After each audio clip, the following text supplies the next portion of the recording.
Alors voilà, après ce superbe générique, on peut vous souhaiter une bonne soirée. Bienvenue dans ce webinaire qui va concerner les études d'ingénieur à l'ICN Ouest, en particulier le cycle post-bac informatique et numérique.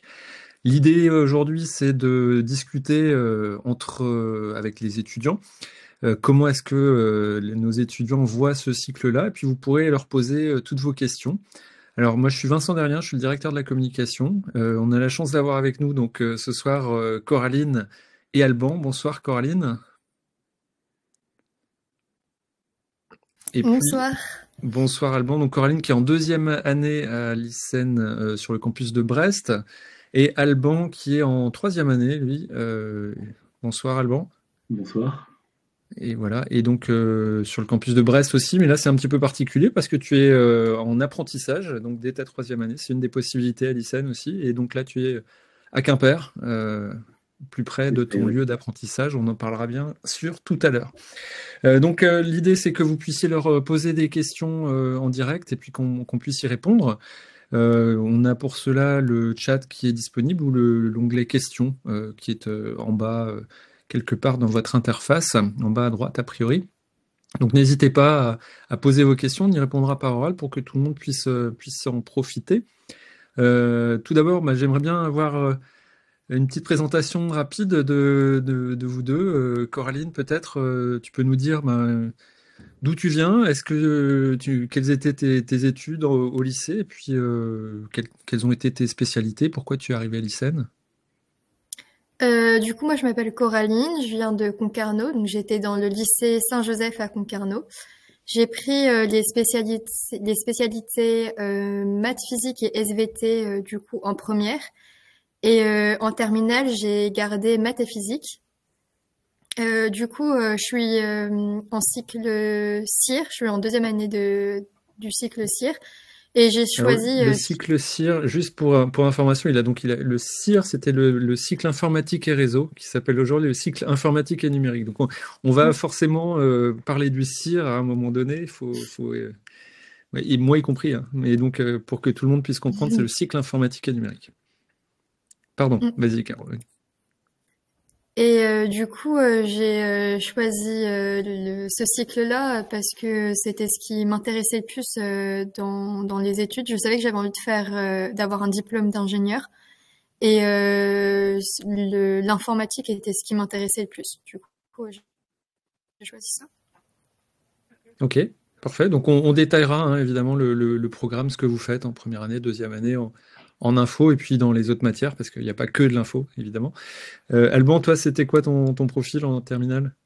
Alors moi, du coup, je viens de Rennes. J'étais au lycée Joliot-Curie. J'étais du coup en terminale générale, où en fait j'avais pris du coup en première les spécialités maths, physique et sciences de l'ingénieur. Et en terminale, j'ai lâché la physique, j'en pouvais plus, donc j'ai fait maths et sciences de l'ingénieur. Donc D'accord. maintenant, je suis en apprentissage, comme on avait dit, ce qu'on appelle maintenant le FISA, je crois. C'est ça, la formation d'ingénieur sous statut apprenti. Ok, d'accord. FISA. Et voilà. Et avant, du coup, j'étais pareil que Coraline, j'étais en SIN, du coup. Ouais, c'est ça. Cycle Cycle informatique. Ok. informatique. Ok, parfait. Donc, vous allez pouvoir nous éclairer, évidemment, fortement. Alban, en plus, tu as fait 2 ans à fond là-dedans, donc tu vas pouvoir avoir une vue globale. Évidemment, vous étiez rentrés, vous aviez un attrait tous les deux, tu nous l'as dit, hein, Coraline, pour l'informatique. Toi, Alban, c'était quoi ton approche de l'informatique? Parce que tu n'avais pas pris l'option NSI ou la spécialité NSI au lycée. Est-ce que c'était Ouais. grave? Et puis, est-ce que tu avais un intérêt quand même pour l'info? Ah, c'est vrai qu'au départ, moi, je pensais pas du tout à l'ordre informatique. Quand j'ai pris sciences d'ingénieur, c'est que je voulais vraiment faire ingénieur plus tard, mais je voulais plus le faire d'ailleurs dans l'aéronautique. Et arrivé le confinement, où je me suis rendu compte que l'informatique, c'était vraiment sympa, on pouvait faire des choses vraiment intéressantes. Et du coup, je suis parti là-dessus en me disant, ah, je suis dégoûté, j'ai pris sciences de l'ingénieur, j'aurais pas dû, tous mes potes qui sont en NSI, ils sont trop bien, même pour tout ce qui était et tout, ils vont être tellement mieux que moi. Et du coup, je me suis dit, c'est pas grave, je vais quand même essayer, j'ai encore envie de faire de l'informatique, et je suis arrivé du coup à l'ISEM pour faire de l'informatique. Ouais. Voilà, l'avantage, c'est que à l'ISEM, qu'on a un bon niveau ou pas au départ, on peut toujours réussir à rattraper les wagons. Il y a pas enfin, on reprend vraiment tout à zéro, surtout que c'est en général en cours au lycée, on fait plus de l'HTML et du Python. Alors que là, on arrive en Cine avec où on apprend d'abord le C, donc un nouveau langage pour beaucoup de monde, qui est beaucoup plus difficile à apprendre au départ, je trouve, mais qui est beaucoup plus intéressant et beaucoup plus complet que Python. Et donc, vu qu'on prend vraiment les bases, on se retrouve vraiment au même niveau que tout le monde. Ouais. C'est intéressant d'avoir ça parce que c'est vrai que, alors, on l'a pas précisé, mais le cycle informatique et numérique est disponible sur les 5 campus de l'ICN Ouest, donc Brest, Caen, Nantes, Rennes et Paris. Je crois que j'ai pas oublié, j'en ai oublié aucun. Et c'est vrai que moi, il y a eu une année, je me souviens, où c'était à l'ICN sur le campus de Rennes. J'avais demandé aux étudiants lesquels avaient pris l'option informatique ou la spécialité informatique en terminale. Aucun d'entre eux. Ils avaient tous pris, d'ailleurs, c'était assez particulier cette année, ils avaient pris maths SVT.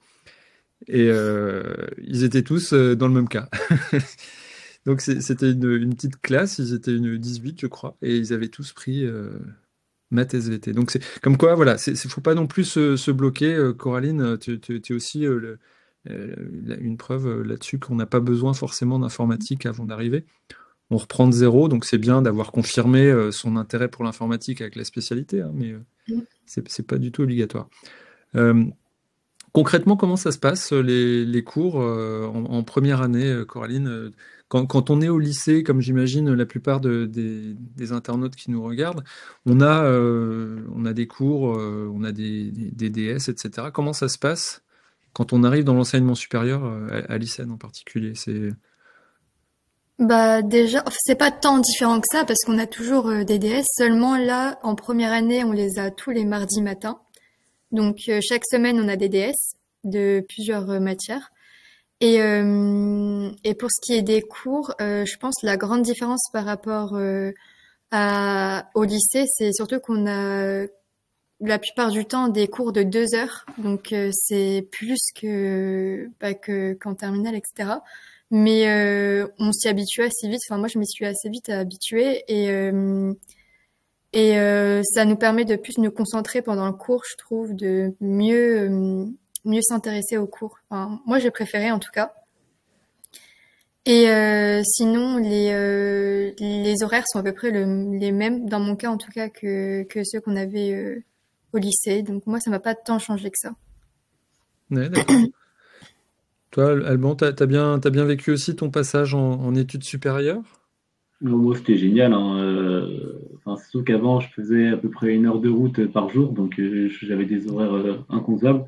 Et je me retrouve du coup à Brest, où là, j'étais quasiment à côté de l'Yséne. Du coup, pour moi, c'était carrément, j'étais au repos. Je me levais tout avant d'aller en cours, c'était les mêmes horaires pareils, donc non, ouais, c'était bien, hein. J'ai Ouais. bien aimé.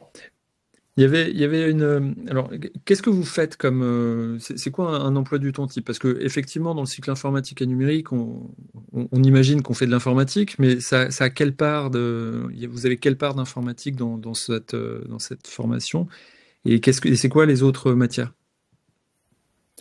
Du coup, on a beaucoup plus d'heures d'informatique. Je crois qu'on a 10 heures, je crois, non, par semaine, je sais plus. Ouais, Ouais, c'est ça doit être presque ça, un je crois. tiers, je crois. Ouais, ça doit être ça. C'est Mm. entre 8 et 10 heures au moins. Ouais. Oui, Oui, parce voilà. qu'il y a l'informatique obligatoire dans le tronc commun. Il y a un tronc Mm. commun.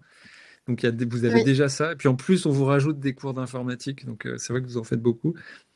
Mm. Mais il n'y a pas que ça. Non, effectivement, on a aussi, donc on a dans le tronc commun, on a maths physique, on a anglais et sciences de l'ingénieur, et on a aussi FHES. Donc ça nous fait pas que de l'informatique dans la semaine, donc c'est sympa aussi. D'accord. C'est quoi la FHES, Coraline? Du coup, c'est la formation humaine et sociale, je crois bien. Et Mm.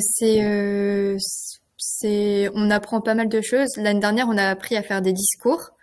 Cette année, on apprend à faire du théâtre. Il y a aussi tout ce qui est atelier CV et lettre de motivation, etc. Enfin, c'est un peu pour être un ingénieur plus éthique. Donc, Mhm. voilà. D'accord. Ok. Euh, Toi, Alban, tu avais enlevé la physique de ta doublette en terminale. Tu es arrivé à l'ICN Il y a des cours de physique ou pas? Ouais, malheureusement, il y a beaucoup de physique. Non, moi, ça allait parce que en fait, la spécialité sciences de l'ingénieur force à avoir 2 ans de physique en option. Donc, j'ai suivi le Ouais. programme Ah sans ouais. problème. Et du coup, comme au début de la première année, on a 2 semaines où on remet tout le monde en niveau maths et en physique, Mhm. j'ai pu tranquillement revenir sur la physique, même si j'en ai un peu bavé, j'avoue, en Ouais. 2 ans. C'est vrai que c'est quelque chose qu'on a mis en place après le confinement, enfin après le confinement, non, pardon, après la réforme. Bon, ça correspond à peu près. Mais après la réforme, on s'est rendu compte qu'on allait devoir gérer des profils qui n'ont pas fait de physique ou qui ont fait beaucoup moins de maths. Donc c'est vrai que la première semaine où les étudiants arrivent maintenant, c'est devenu un rituel. On fait une mise à niveau, on essaie d'évaluer les profils qui auraient fait un petit peu moins de physique, un petit peu moins de maths, et puis on leur propose un accompagnement complémentaire, en fait, si nécessaire. Donc ça, c'est le cadeau de bienvenue à l'ICEN quand vous arrivez. C'est des cours de maths et de physique en plus, si nécessaire. Après, moi j'aimerais bien avoir un petit peu le contexte. On dit souvent que les études sup, ça se passe aussi dans des grands amphis, etc. Bon, c'est pas le cas à l'ICEN. Est-ce que vous pouvez me parler un petit peu des cours, de votre classe, du format des cours aussi? Parce que en informatique, vous pratiquez tout de suite quasiment les premiers cours. Est-ce que vous pouvez m'en parler un petit peu de comment ça se passe au quotidien dans votre classe? Donc, l'avantage, c'est que du coup, à l'ISEN, on a des classes comme un peu on aurait au lycée. Donc, je crois qu'on va jusqu'à 30 maximum à peu près dans la classe. Donc, ça fait que les cours de maths et de physique, ils sont encore, on reste dans le même rythme que les cours de lycée. On n'a pas de cours en amphi avant la 3e année, je crois, ou alors extrêmement peu. Mm. Euh, et, euh, et pour tout ce qui est informatique, ça se fait de 2 manières différentes. Ça dépend des profs vraiment. Mais en général, on va avoir un peu de théorie au début, où on va nous expliquer sur un tableau comment ça fonctionne, vraiment les bases à voir. Et direct après, on va pratiquer. Donc avec des TP, des choses comme ça. Si on n'a pas compris, on peut appeler le prof, ou même c'est entre camarades de classe. Donc ça se fait assez bien. Moi, j'ai bien aimé ce rythme-là, personnellement. Ouais, d'accord. Bon, tu confirmes, Coraline? Oui, oui. Vous êtes en petite classe. Il y a Mm. comment, alors, ça c'est pour la première et la deuxième année. C'est vrai qu'en troisième année, c'est un petit peu particulier parce qu'il y a beaucoup plus de troncs communs.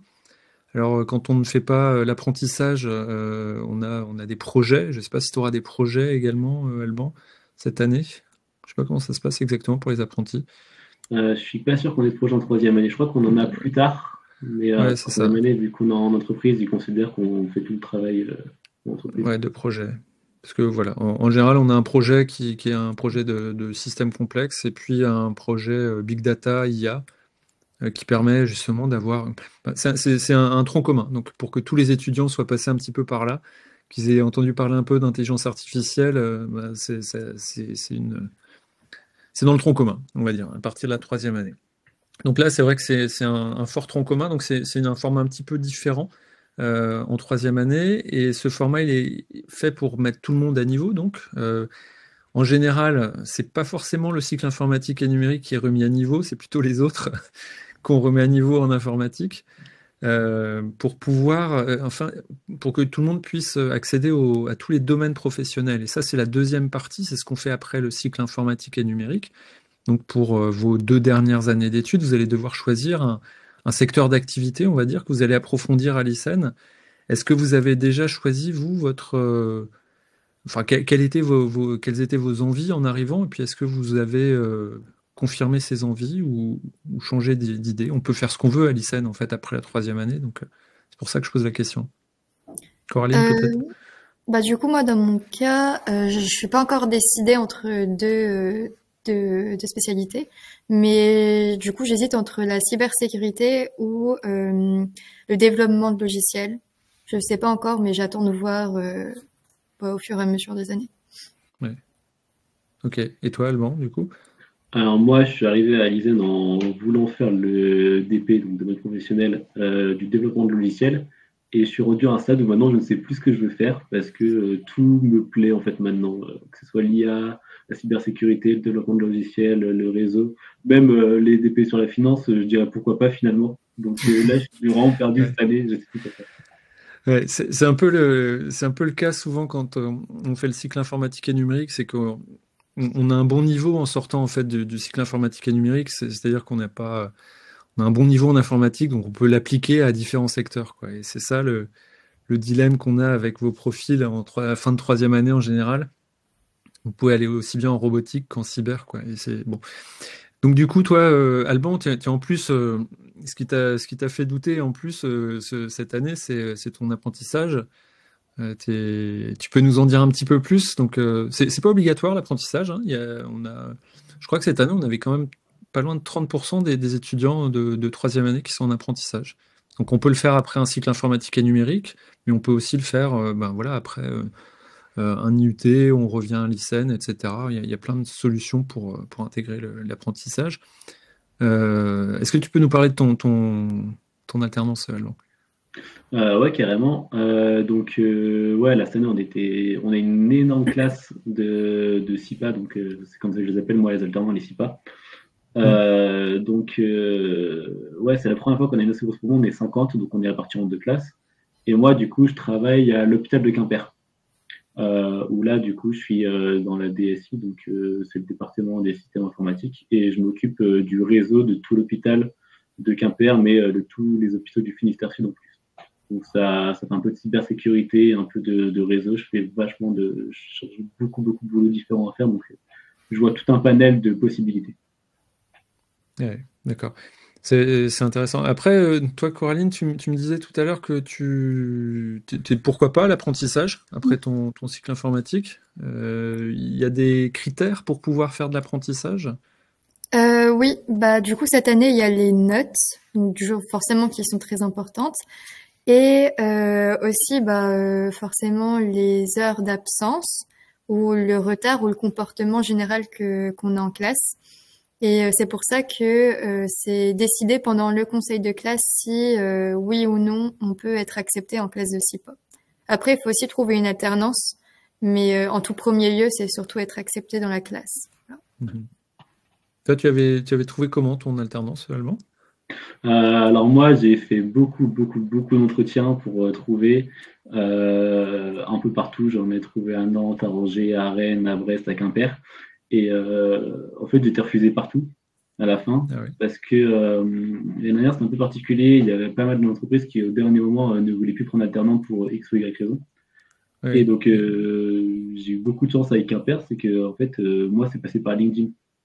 C'est une connaissance d'une connaissance qui est oui dire de mon CV. Et cette connaissance-là, c'était le TRH de Quimper. Donc, bah, il m'a contacté directement D'accord. pour faire des entretiens.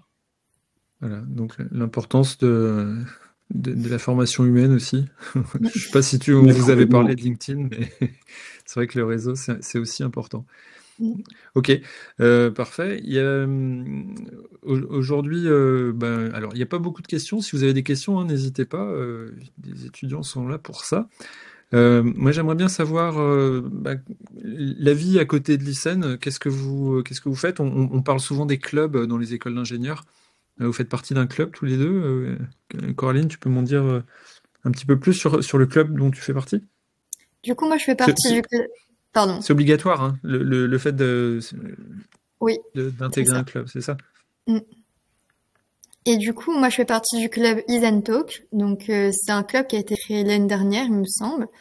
Et le principe du club, c'est de faire des podcasts et des petites interviews aussi, parfois un peu rigolotes, au sein de l'ISEN pour justement rendre la vie à l'ISEN plus intéressante, plus sympa.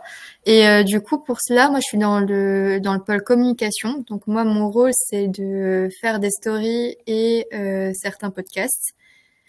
Et du coup, voilà. D'accord. Et toi, Allemand, du coup, t'as un club aussi? Ouais, c'est ça. Moi, cette année, du coup, on a ouvert un nouveau club avec les amis. On a ouvert le club Terroir qui s'occupe de faire des repas un midi sur deux à peu près, en plus de faire un énorme banquet où on invite pas mal pas mal d'étudiants à manger là dans notre foyer. Et, donc, voilà, on fait ça une fois par mois à peu près le banquet. Donc ça, c'est mon club de cette année, ouais. D'accord, ok. Il y a beaucoup de clubs. Comment c'est organisé? À quel moment vous intégrez un club? Ouais, il y a beaucoup, beaucoup de clubs. Pour en citer quelques-uns, il y a Club Musique, dont j'étais vice-président l'année dernière. Il y a le club d'intégration, qui permet de faire toutes les activités pour les premières années quand elles arrivent à l'ISEN, pour pas qu'elles se Mhm. perdent et qu'elles fassent des connaissances. C'est là où on fait les parrainages. Euh... Moi, je Ouais, vous rigole parce rigolez que parce que Alban, c'est le parrain de Coraline. c'est ça. Et voilà, il y a le club Évasion qui organise des voyages. Là, je vais partir au ski avec eux la semaine prochaine. Il y a quoi d'autre comme club Bah, il y a le BDE aussi. Ouais, c'est ça. Il y a le B2 qui se fait élire à chaque fin d'année. Mm. Hmm. Le bureau des Euh, étudiants. voilà. Il y a aussi le club de Bon, sport. ouais, il y a club de sport, bureau des sports, il y a club pêche. Enfin, il y a vraiment plein de clubs différents. Et en fait, Mhm. ça, on les rejoint à partir de la deuxième année. Donc ça se fait à peu près en novembre. On se met sur une liste de 3 clubs. Et après, c'est le responsable des clubs dans le B2 qui s'occupe de dispatcher un peu tout le monde comme il faut pour qu'il y ait assez de monde dans tous les clubs. Et, donc après, il faut faire 50 heures en deuxième année et 60 heures en tant que responsable en troisième année. Enfin, on peut en faire plus, on peut faire responsable de la deuxième année, Ouais. des choses comme ça. Il y a plein de choses qui se font, il faut juste les faire. Et en fait, c'est pas mis en première année pour qu'on puisse se concentrer sur les études, parce que ça prend quand même Ouais. un peu de temps à faire tout ça. Ouais. Et Mais c'est formateur. C'est pour ça que c'est exactement, obligatoire. complètement. Ouais. Puis même, ça permet de donner beaucoup de vie à l'ISEN finalement, Oui. notamment. Rien qu'à aller voir aux journées portes ouvertes de Brest à la Trier dans l'entrée, en fait, il y a tous les clubs qui se voient, on fait plein d'activités ensemble pendant toute la Ouais, journée. c'est impressionnant. C'est assez marrant à voir. Mm, Ouais, ok. Tant qu'on parlait du club intégration, vous pouvez me dire un petit peu comment ça s'est passé assez rapidement. J'aimerais qu'on aborde après le concours d'entrée aussi. Mais il y a cette intégration, effectivement, quand on arrive à l'ISEN, on est un peu perdu, on ne connaît pas forcément qui que ce soit d'ailleurs. On est potentiellement dans une nouvelle ville, ça peut être intimidant, mais il y a ce club inté, il y a beaucoup de choses autour. Comment ça se passe? Euh, ah. Du coup, pour le club d'intégration, il organise plusieurs activités, donc l'après-midi généralement, et donc pendant les 2 premières semaines, je crois. Et, Oui, c'est ça. mm. Et après, il y a la soirée d'intégration, et enfin, voici la soirée d'intégration, et ça dure toute la journée. Et enfin, l'après-midi et le lendemain, la journée est excusée de cours, du coup, voilà. Et en gros, pendant ces activités-là, on fait plusieurs rencontres, tout aussi bien les premières années que les autres années. Et moi, c'est dans ces activités-là que j'ai fait la connaissance d'Alban, et du coup que je me suis trouvé mon parrain. Et aussi, nos amis dans notre classe, on apprend à mieux les connaître, et du coup, voilà, ça rapproche. Ah, ok. Très bien. Quelque chose à rajouter sur l'intégration, Alban? Ouais, Cette année, bah, c'était dans un camping, hein. C'est souvent dans une soirée ou dans un gîte ou dans un camping ouais, principalement. Oui, ça, c'est ça. chaque année, c'est comme ça à Brest, en tout cas. On loue un camping pour toute la soirée. En plus de ça, on est beaucoup présent. On a nos pulls. Parce que moi, j'étais à l'intégration l'année dernière, en plus. Et donc, on a nos pulls à peu près pendant 2 semaines. Donc, à la fin, ils sont vraiment mauvais, mais bon, c'est pas grave, hein, c'est pour le club. Pour que les premières années puissent nous voir, qu'ils puissent nous poser la moindre question. On est vraiment à l'écoute pour les aider, pour les faire s'intégrer. On organise en plus des activités après les 2 semaines, comme les Olympiades qui sont organisées avec le bureau des sports, du coup, le club de sport. Et, et des repas tous les midis qui sont organisés aussi par le club d'Andé. Ok. Voilà. D'accord. Et alors, on va revenir peut-être sur le concours d'entrée, parce que vous l'avez passé tous les deux. Alors, il y a des modifications hein, depuis que vous l'avez passé, mais grosso modo, c'est un petit peu la même chose. Euh, En quoi il consiste ce concours Coraline, vas-y. Du coup, pour les deux specs qu'on fait du coup en terminale, on a deux QCM. Donc moi j'ai eu un QCM maths et un QCM du coup de physique. Et je sais que ça m'avait un peu déstabilisée parce que du coup j'avais pas vraiment l'habitude de faire des gros QCM comme ça. En terminale, du coup j'avais déjà fait la préparation du concours et c'était à Dizaine il me semble. Donc, je m'étais préparée et du coup, j'avais fait attention aux petites erreurs et aussi comment bien avoir le temps de justement bien répondre aux questions, etc. Et du coup, pour ça, et je crois même qu'il y avait des points négatifs sur le QCM, donc Ouais. fallait faire attention. Donc voilà. Souvent, c'est ça. C'est toujours le cas, hein. Alors, ça change. Mm. Parfois, c'est plus 3 0 moins 1. Et là, je sais plus comment on sait cette année. En revanche, on a une Mm. préparation au concours cette année. Fin mars aussi. Si vous passez le concours Puissance Alpha, vous serez invité à passer cette préparation au concours. Enfin, c'est toujours intéressant de la faire. Mm. Ça permet Ah ouais. d'avoir les dernières infos. Et, voilà. Et au point de vue du niveau scolaire, les questions, comment est-ce que tu avais trouvé ça, Coraline? Difficile, piégeux. Alors pas vraiment, elles étaient pas vraiment difficiles, mais justement la préparation concours m'avait beaucoup servi, surtout en maths, parce que en tout cas en terminale, on avait toujours l'habitude de tout bien rédiger, il fallait toujours tout justifier, etc. Sauf qu'un QCM, on n'est pas forcément obligé de le justifier. Le but c'est d'avoir la bonne réponse. Et du coup, la préparation concours, surtout, nous avait entraîné par rapport à ça. Donc, ça permet de gagner du temps et du coup de bien concentrer sur les questions plus difficiles. Mais en termes de difficulté, c'était niveau terminal. Moi, c'est ce que j'avais fait en tout cas en cours. Mhm. Et toi, Alban, t'avais bien géré le concours? Alors moi, je me suis pas du tout préparé au concours. J'étais parti à le faire à Angers en plus. Enfin, moi, ça n'avait aucun sens, hein. Le fait que, enfin, le concours, comment je l'ai passé, il y avait plein de choses. Je ne savais pas comment ça se passait, je connaissais rien. Je suis arrivé pour le QCM de maths. Je me souviens que on pouvait faire, si on voulait, maths expert, maths ou maths complémentaire. Il y avait trois QCM différents, on pouvait choisir 4 questions parmi toutes. Du coup, je me souviens, j'avais fait maths expert. Pourtant, j'avais appris toutes les questions de maths complémentaire. Enfin, vraiment, j'étais à la ramasse complète. Et du coup, ça fait que je l'ai eu, de pas beaucoup, mais je l'ai eu, j'étais content, mais parce que j'avais pas du tout suivi ce qu'il fallait faire. Mais je l'ai eu. Mais en Ouais, plus, il y avait vas-y. de l'anglais, je me rappelle, donc ça fait remonter aussi un peu la note. Anglais et Bah, français, je crois. pas pour tout le monde, pas pour tout le monde. Ah ouais. Ouais, pas pour ça. Et cette année, donc effectivement, il y a une épreuve de maths qui est obligatoire, il y a une épreuve de spé, de l'autre spé. Les maths, c'est obligatoire. Que vous ayez fait maths complémentaires, spé maths ou maths expert, voilà, vous avez comme tu as dit, hein, Alban, trois questionnaires. Et puis l'aspect, et puis cette année, il n'y a plus que l'épreuve d'anglais. Il n'y a pas d'épreuve de français. Ok. Et la moitié de la note du concours, alors 50%, c'est la note des épreuves écrites et 50%, c'est votre dossier scolaire. Donc c'est aussi pour ça sans doute, Alban, que t'as réussi à gratter des points à droite à gauche. Mais comme quoi, voilà, Peut-être. c'est important aussi d'avoir ça en tête, c'est que ben, on mise pas 100% sur les épreuves écrites. C'est-à-dire si quelqu'un est en stress ou a pas bien préparé le concours, il a quand même ses chances. Donc voilà. Donc ça, c'est important d'avoir en tête. On n'a toujours pas de questions dans le chat, un peu déçu, ou alors on est vraiment très clair et très complet, c'est ce que j'aime imaginer. Euh, comment dire, alors, je ne sais pas quelle heure il est. Oui, 18h30. Donc, on va pas tarder à clore le webinaire. Donc, si vous avez des questions, c'est maintenant ou jamais.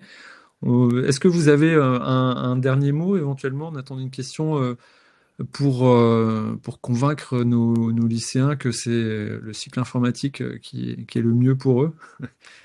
C'est le mieux pour eux s'ils aiment quoi, s'ils souhaitent quoi. Je te laisse dire, Coraline. Euh, forcément, s'ils sont intéressés par l'informatique, de toute façon, peu importe les filières enfin les cycles qu'on fait en prépa, dans tous les cas, on devra toucher à de l'informatique. Donc, quand on arrive en troisième année, on est un peu plus avancé que les autres. Donc, c'est sympa aussi. Ouais. Et puis, ce qui est sympa aussi, c'est qu'on touche un peu à tous les domaines de l'informatique. Genre, pas forcément qu'un domaine, on fait du réseau, etc. Donc, moi, j'ai bien aimé le fait qu'on ait appris beaucoup de choses dans l'année et cette année aussi, l'année dernière. Donc, voilà. Ok, parfait, Alban. Pour compléter, je complète. Si c'est pas mal intéressant, surtout on n'est pas du tout en compétition entre les élèves, on peut s'entraider. Il y a des élèves qui seront beaucoup bien meilleurs que d'autres en informatique et donc à ce moment-là, ils les aident à comprendre certaines choses. L'ambiance c'est vraiment sympa. On voit beaucoup de langages différents de programmation, que ce soit pour le web du HTML, CSS, JavaScript, PHP en deuxième année avec la méthode Ajax. De la base de données, du C, du C++, du Java si on fait en quatrième année. Du Python aussi. Du Python aussi, de l'Excel. De l'Excel. C'est vrai? Oui. Ah donc, ça m'a fait bien rire ça. Ouais, donc vous faites vraiment beaucoup de choses. Ouais. D'accord. Donc c'est vraiment intéressant. En fait, c'est un avantage, c'est qu'on reste quand même assez généraliste, qui nous permet de voir plein de choses. Pareil pour le réseau aussi, d'ailleurs, on a pas mal de cours de Cisco qui nous permettent de savoir comment fonctionnent les équipements. Donc, puis il y a beaucoup d'aides, mais pas que dans notre classe. Enfin, en général, toute la promo s'entraide, que ce soit pour les maths, l'informatique ou pour tout en fait. Donc c'est sympa. Même les promos supérieurs, en général, peuvent rester aidés ou des choses comme ça, quand ils se souviennent de ce qu'ils avaient fait. Ouais, c'est aussi l'intérêt de la classe prépa intégrée. Hein. Y a pas vous n'êtes pas en compétition en fait. Donc, mine de rien, ça change un peu l'ambiance globale à l'école. Bon, parfait. Donc, on a eu un bon aperçu, je pense, de ce à quoi il faut s'attendre quand on rentre en cycle informatique et numérique. Et puis les débouchés potentiels, donc avec l'apprentissage, Alban, voilà, la preuve vivante, même si c'est un peu compliqué. C'est vrai que les entreprises, parfois, quand elles voient quelqu'un arriver après une classe prépa, même si c'est intégré, c'est vrai que c'est parfois difficile, mais dès qu'on leur dit, bah oui, en fait, on sait faire des choses, on n'a pas fait que des maths et de la physique, on a de l'informatique dans la besace, ça permet parfois de déverrouiller des freins. Donc ça, c'est important de savoir, c'est effectivement le meilleur cycle pour pouvoir alterner en troisième année. Je pense que c'est le cycle informatique et numérique. Hein. Il n'y a pas de photo. Donc voilà, on peut proposer aux entreprises quelque chose déjà de hyper concret dès la troisième année. Et après, ça permet donc évidemment de faire ces 3 ans, années 3, 4 et 5 en apprentissage, avec tous les avantages qu'on connaît, hein, notamment que tu es payé, tu n'as pas de frais de scolarité, etc. Entre autres. Et puis, alors pour ceux qui n'alternent pas en troisième année, il y aura toujours la possibilité de faire un contrat de professionnalisation en cinquième année. Donc c'est une forme d'alternance aussi sur la toute dernière année, où là, la plupart je crois qu'on a plus de 90% chaque année des étudiants qui alternent. Donc c'est devenu une habitude. Il y avait un élève qui n'était pas en contrat de professionnalisation, je crois. Ouais, c'est ça. Oui. En fait, il y en a qui ne souhaitent pas. Alors, il y a aussi parfois des étudiants qui souhaitent aller à l'international, donc ils ne peuvent pas alterner non plus. C'est plus difficile. Et puis, en dernière année, il y a aussi certains, il y en a même peut-être trop peu, qui souhaitent faire de la recherche après. Et donc, quand on veut faire de la recherche, on doit aussi faire un stage de recherche dans un laboratoire de recherche, donc on ne peut pas alterner. Et puis, il y a effectivement des gens qui n'arrivent pas à trouver pour 1000 raisons. Donc là, tu dis, il y en avait un qui n'avait pas réussi à trouver a priori, ou je ne sais pas ce qu'il a fait, je ne le connais pas en fait. Ok, bon, du coup, On va clore sur ces bons mots, en tout cas. On a également, alors je vais faire mon travail de publicitaire quand même. On a des portes ouvertes ce week-end. Donc, si vous voulez venir sur les campus de Caen et sur les campus de Brest, découvrir le cycle informatique et numérique, bien, on aura nos étudiants. Je ne sais plus si vous m'avez dit si vous y étiez, Coraline. Non, vous ne Non. seriez pas. Non, Alors, non. il y aura d'autres compères du cycle informatique et numérique qui pourront vous guider dans les allées de l'école, que ce soit à Caen ou que ce soit à Brest, et puis évidemment avec toutes les démonstrations, les profs, les clubs, etc. Donc n'hésitez pas à vous inscrire. Il faut s'inscrire sur isen-west.fr. Et il me reste à vous dire merci Coraline, merci Alban, merci à tous, bonne soirée, à bientôt j'espère. Ouais, à bientôt. Merci.